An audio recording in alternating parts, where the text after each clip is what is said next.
Halo, dan selamat datang di sebuah sesi kecil bernama 5B. Apa itu 5B? 5B itu singkatan dari belajar budaya bareng bidang budaya.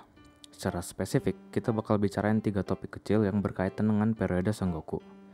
Sebuah periode dalam sejarah Jepang yang sangat penuh dengan konflik. Oke, tanpa basa-basi lagi, kita akan langsung masuk ke topik pertama, yaitu Perang Okehazama. Perang yang membuat Oda Nobunaga menjadi pusat perhatian seluruh Jepang. Aku tebak kalian sudah cukup familiar dengan Oda Nobunaga, dan aku yakin kalian semua juga cukup familiar kenapa dia bisa menjadi terkenal. Tapi aku rasa tidak banyak yang tahu tentang Perang Okehazama. Perang Okehazama dapat dibilang salah satu perang paling terkenal selama periode Sengoku, dan juga menjadi awal dari perjalanan panjang Oda Nobunaga untuk menyatukan Jepang. Kisah Oda Nobunaga mengalahkan salah satu daimyo terkuat zaman itu, Imagawa Yoshimoto, ketika kalah jumlah pasukan 10-1, masih merupakan kisah yang terkenal hingga zaman sekarang. Dan kita di sini untuk mengenal perang itu lebih dalam. Jadi bagaimana sih perang Okehazama terjadi?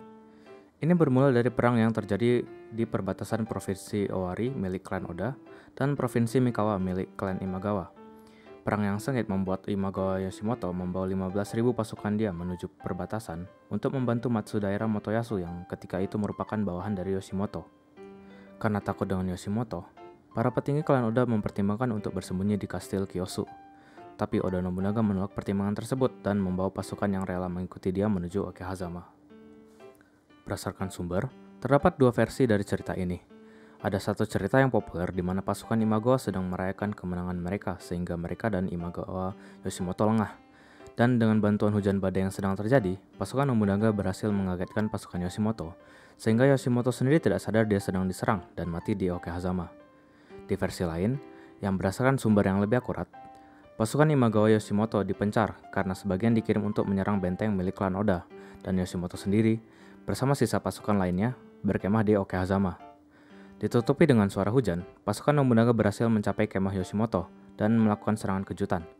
Karena pasukan utama Yoshimoto dikirim untuk menyerang benteng klan Oda, pasukan yang tersisa hanyalah pasukan logistik dan pasukan yang kurang terlatih.